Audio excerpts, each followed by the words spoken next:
public message of appreciation for the American president. Musk wrote, and I quote here, "I would like to thank President Trump for all he has done for America and the world." Here's more. People, they don't know about that. They don't really have deductions. We're giving them a deduction on the interest if they buy a nice Tesla car and they borrow the money. You're so lucky I'm with you, Elon. I'll tell you, has he ever thanked me properly? Although I do let him buy other than electric cars, but these are minor details. You know, we had a mandate, which even Elon thought was ridiculous, that everybody has to have an electric car by 2030. And once, fortunately, he said, that's a ridiculous thing. So I keep quoting, but I'm giving them a deduction. Now, Elon would like to have it differently. A deduction only if you buy a Tesla, right?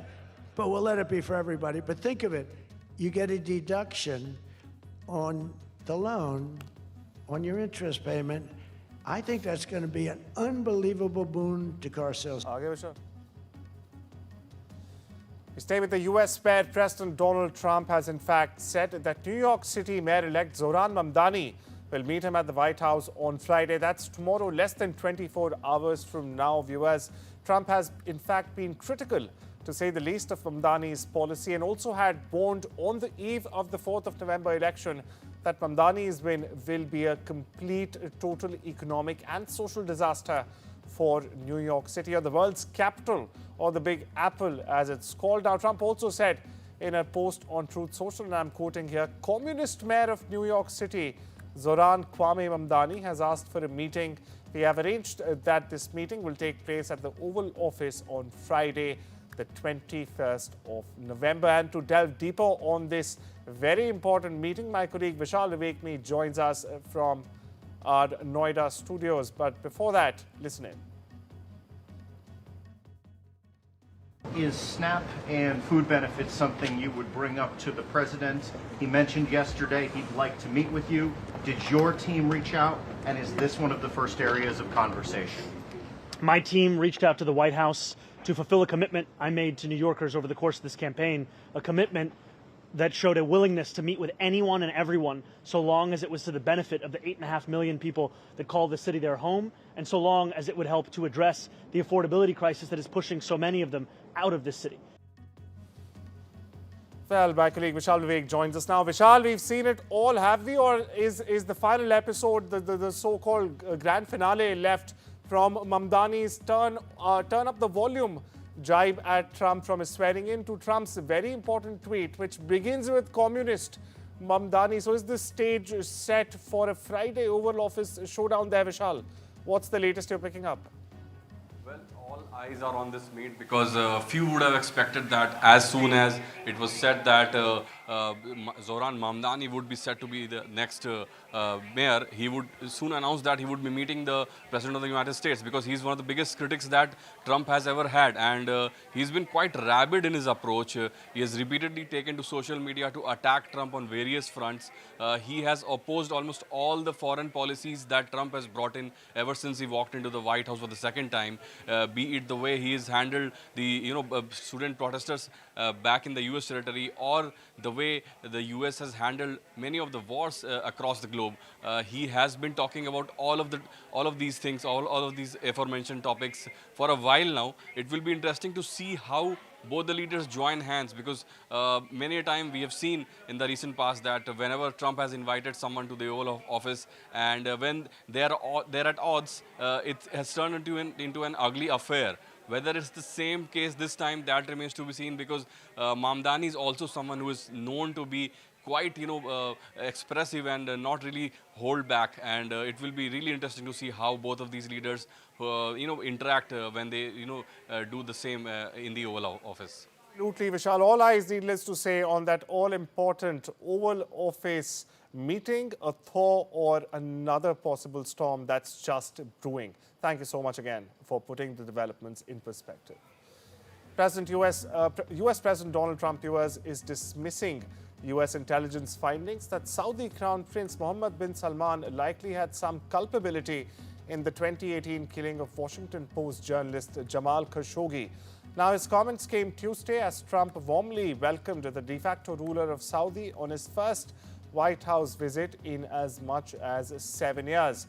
Meanwhile, the Associated Press spoke with Jamal Khashoggi's widow on Wednesday, who said she was shocked by what President Trump said in the Oval Office meeting, sitting beside MBS. Here's more. Very upsetting and very disappointing. And basically, he described someone else, not Jamal Khashoggi. He have his information from a different resource, only one resource, and which is he convinced with, but he described someone else, not Jamal. Jamal is not this person he described. And speaking of the U.S. viewers, Venezuela's President Nicolas Maduro has said that let them keep their criminal ambitions and colonize and conquer our America. Now, his comments came as President Donald Trump on Monday did not rule out military action against Venezuela, despite bringing up a potential diplomatic opening with Maduro, who, by the way, viewers, has himself insisted that a U.S. military buildup and strikes on alleged drug boats near his South American country are in fact designed to push him out of office on the pretext of being a war on drugs. Meanwhile, across the northern border, Trump has again reiterated that he would probably talk to Maduro, but has again stressed that he's not ruling out the possibility of military action in Venezuelan territory.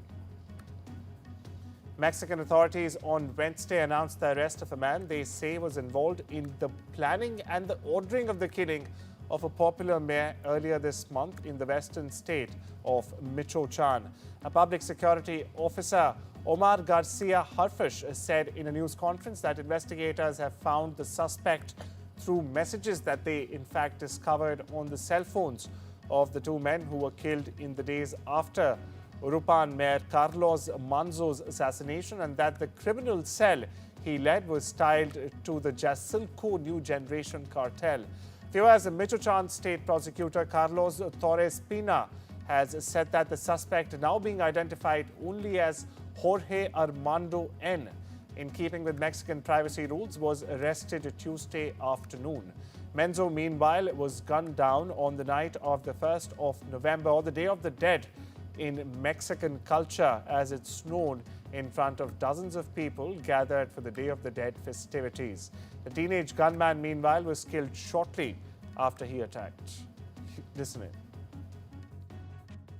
El análisis minucioso de evidencias y la coordinación interinstitucional permitió avanzar de manera determinante en la investigación y dio como resultado la detención de Jorge Armando N., identificado como uno de los autores intelectuales y uno de los líderes de la célula delictiva que planearon el homicidio de Carlos Manzo. U.S. South Africa is preparing to host leaders and delegates from around the world for the G20 summit in Johannesburg this weekend. It's an event overshadowed by the boycott of U.S. President Donald Trump and his administration. Africa's first G20 summit, in fact, will see representatives from 42 countries, including India's Prime Minister Modi, but not the United States, a founding member of the group and one that is in fact supposed to be taking over its rotating presidency in Johannesburg itself. Now, while the hosts have admitted that the U.S. absence raises concerns, and serious ones at that, about the summit's ultimate success, South Africa's Foreign Minister Ronald Lamola has said it was also an opportunity, in his words, to send a clear message that the world can move on without the U.S. However, but that will not be easy. Meanwhile, a senior lecturer at the School of Economics at the University of Johannesburg breaks down the latest developments. So with the US pulling out of the G20, I think it's quite important to know that it has a significant impact on a lot of the countries' participation, like we saw with Argentina also pulling out, and other countries maybe not sending their presidents this side. So I think it does have an impact. But in the end, it's a lot of the politicians and political analysts are actually saying that it can actually have a positive impact, because there's not going to be a side show of another policy agenda. Everybody coming this side has the same agreements to what needs to be done. And I think that strengthens South Africa's position in terms of the summit. Outside the venue, protesters on Wednesday night projected demands on the side of a building in Johannesburg, where world leaders, as we told you, are expected to gather for a G20 summit in South Africa this very weekend, calling on those attending to take on urgent steps or actions on multiple fronts at that. Now, the Glasgow Actions team and other civil society organizations staged the demonstrations in Johannesburg, which in fact saw buildings lit up with projections demanding action on the global debt crisis and climate accountability. Meanwhile, last year, 3.3 billion people were living in countries that pay more interest on their debts than they spend on health or education. And the number will increase to a grim 3.4 billion people this year, almost half of the world's population. This is according to UN Trade Chief Rebecca Crinspan. We get you more. The message that we're putting up here, that we're projecting here at the Civic Centre, is really just to give focus to the G20 members around the work that they need to do and the courage that we're calling on them to really have as far as solving not only the African debt crisis, but also the world's debt crisis. We've got to drop the debt as a first port of call. The debt is highly and unfairly priced. We shift our focus to South Asia, where at least 5 tourists, including 2 Mexicans, 2 Germans and 1 British woman, have died after being caught in a snowstorm and strong winds while hiking on the Torres del Paine glaciers in Chilean Patagonia. The government has reported on Tuesday. Meanwhile, authorities are saying 4 other people who had been reported missing were located alive, and no others were believed to be missing. Now, the incident, viewers, occurred on Monday afternoon when adverse weather hit different parts of Torres del Paine National Park. It's a vast natural complex in the south of the continent. Now, according to reports, a group of tourists got lost while hiking on a circuit and were caught up in the adverse weather conditions. Stay with the region, where Indonesia's Mount Semeru, the highest peak on the Java island, by the way, erupted Wednesday, blanketing several villages with falling ash, as you see right there on your television screens, prompting evacuations and also leading authorities to raise the alert level to the highest. Mount Semeru, viewers, in East Java province has unleashed searing clouds of hot ash and a mixture of rock, lava and gas that in fact traveled all the way up to 7 kilometers or 4.3 miles down its slope several times between midday all the way to dusk. Now, a thick column of hot clouds rose almost 2 kilometers or 1.2 miles into the air, Indonesia's geology agency said in a statement. Meanwhile, these eruptions, viewers, that unfolded throughout the day have forced authorities to raise the volcano's alert level twice, from the 3rd highest level to the highest, the agency has said. Meanwhile, no casualties, thankfully, have been reported as of now. Heavy fog clouded a wide swathe of the United Arab Emirates or the UAE on Thursday, causing flight delays and slowing traffic across the country. Now, fog-covered planes on display also at the Dubai Air Show as visitors arrived in the morning. Private jets, commercial aircraft and military planes alike were among the more than 200 aircraft on display at this year's air show. Now, the event brings together manufacturers, operators and even industry leaders with the sole focus on new aircraft design and a push towards more sustainable aviation. In traffic near the Dubai Air Show, cars meanwhile slowed as visibility dropped in some areas to only around a few hundred meters.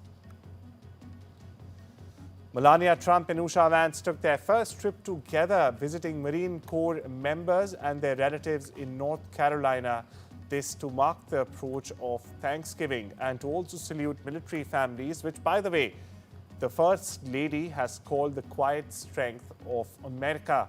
The wives of President Donald Trump and Vice President J.D. Vance, a former Marine himself, by the way, visited a high school and an elementary school and also addressed hundreds of cheering uniformed Marines at Camp Lejeune. It's the largest Marine Corps building on the East Coast and Marine Corps Air Station, New River. We get you more. Military families are the quiet strength of our nation.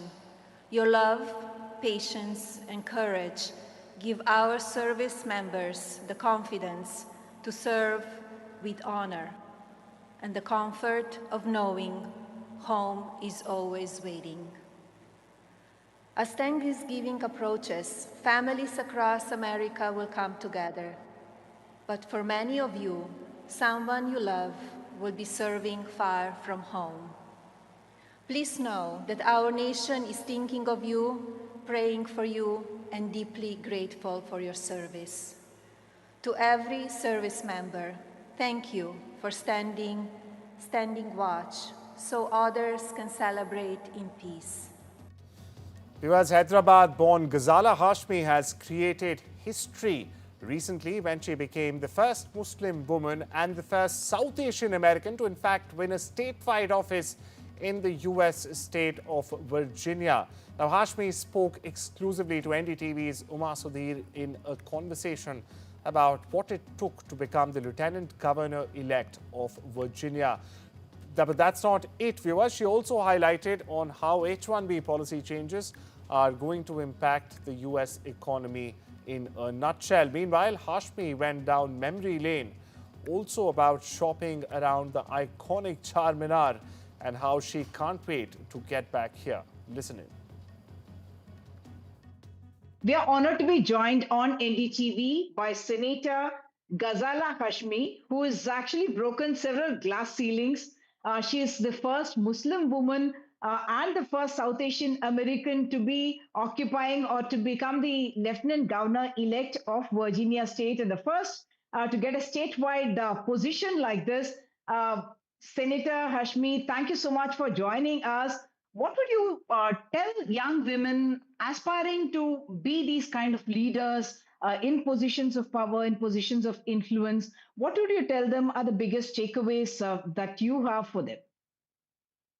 It's been so gratifying to me. After election night, I received thousands of messages from so many people, but most especially from young women across the world who see in my election their own opportunities to pursue their dreams, to make sure that they are working in challenging environments, and to know that they too have the opportunity. You know, not everybody needs to run for office, but I think the biggest message for young women in particular is that they should seize the opportunities to really challenge themselves.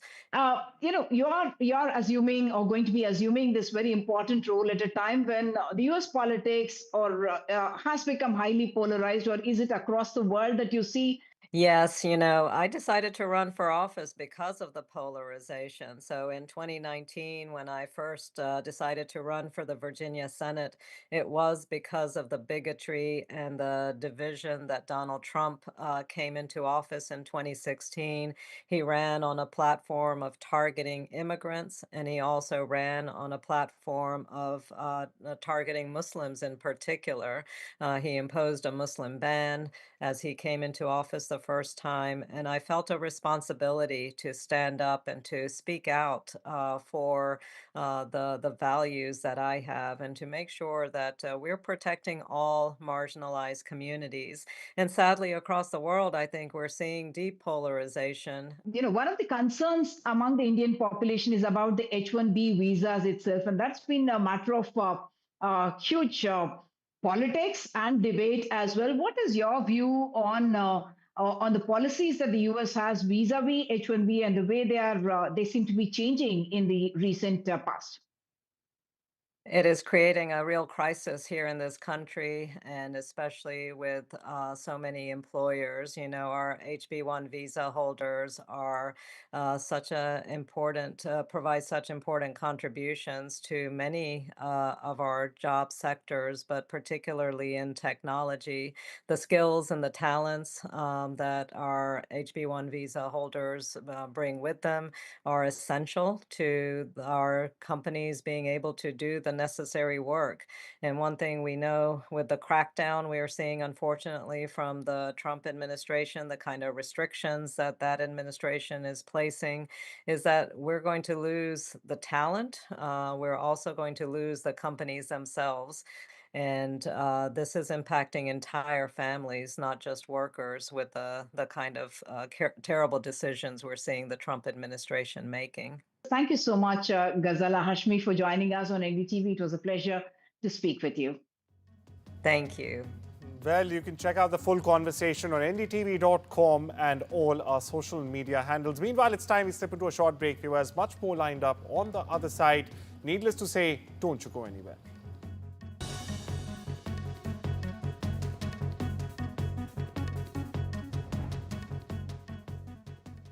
Rajasthan is history, culture, and much more.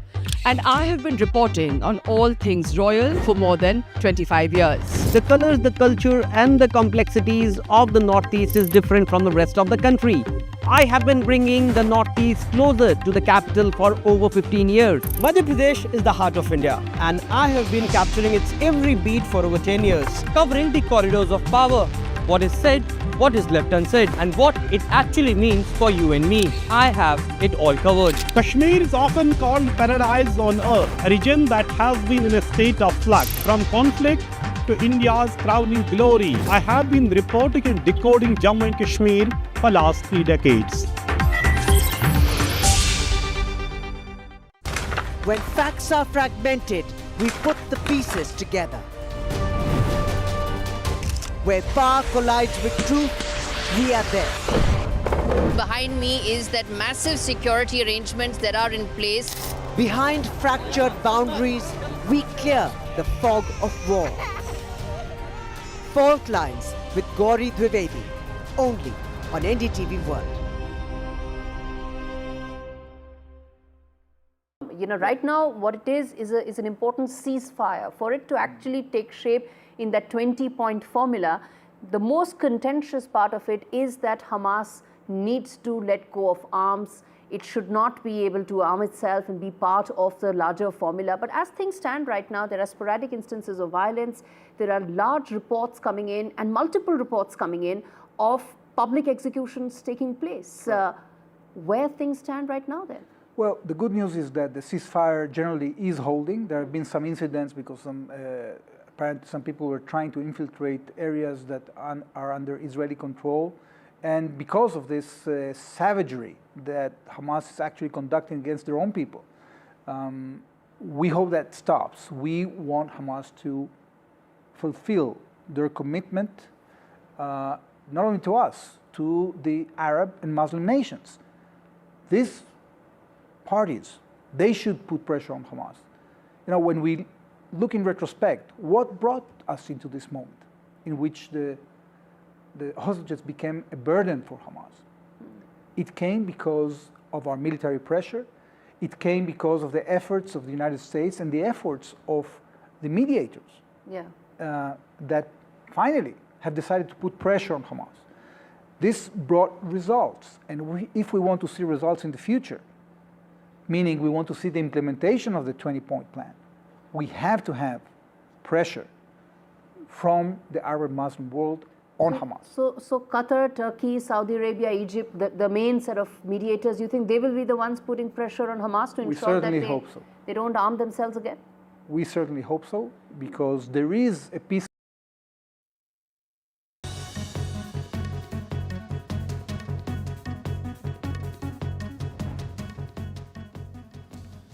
Welcome back, viewers. You're watching the Thursday edition of the World Report with me, Arjun Samar Mahendran. We shift our focus to the US, where tech billionaire Elon Musk is making bold predictions about the impact that artificial intelligence and humanoid robots will have on society in the not-too-distant future, just by the way. Now, speaking at the US-Saudi Investment Forum, Musk has claimed that the work will become optional for human beings. Poverty will be eliminated altogether and monetary currency will be irrelevant. Listen in. It's kind of interesting. And my guess is, if you go out long enough, assuming there's a continued improvement in AI and robotics, which seems likely, the money will stop being relevant at some point in the future. Now, there will still be constraints on power, like electricity and mass. The fundamental physics elements will still be constraints, but I think at some point currency becomes irrelevant. In the world of sports, viewers, Panama's win 3-0 over El Salvador on Tuesday night has clinched its second FIFA World Cup qualification ever and has in fact sparked celebrations across the country. Goals from Cesar Blackman and Eric Davies' penalty and Jose Luis Rodriguez scored the win to return the tiny Central American nation to the World Cup for a second time only. Panama's players danced and paraded over the streets, as you see right there on your television screens, of the capital atop an open-top bus as fans clocked the city's main avenues, chanting and waving flags well into the night.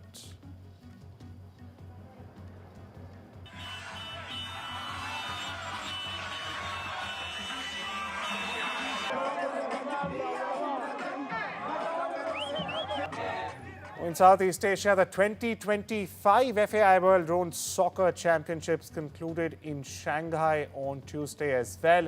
A total of 46 teams from 18 countries across 4 continents competed in the match. China claimed both the world titles with commanding performances, securing gold and silver in F9A A group and F9A B group, confirming its leadership in the sport's early competitive landscape. Meanwhile, neighbor South Korea achieved excellence as well, earning bronze in both these categories. Now, the match was organized by the Aerosports Federation of China, ASFC as it's called, and the Shanghai Science and Technology Sports Management Center. The first World Championship, by the way, in this rapidly growing sport took place at the Shanghai Stadium from the 15th to the 18th of November. The Prince and Princess of Wales had a night out Wednesday at London's Royal Albert Hall for their annual Royal Variety performance. Viewers, the couple missed the last 2 years of the event while the princess focused on cancer treatment. She's now in remission. Attending the Royal Variety performance has been a royal family tradition dating back to the 1920s, 1921, under King George V. Now, last year, King Charles attended solo. Scheduled performers this year included the cast of Paddington the Musical, pop star Jessie J, Grammy Award winner singer Lofi, among others. And well, that's a wrap in this Thursday edition of the World Report. Take care and have a wonderful day.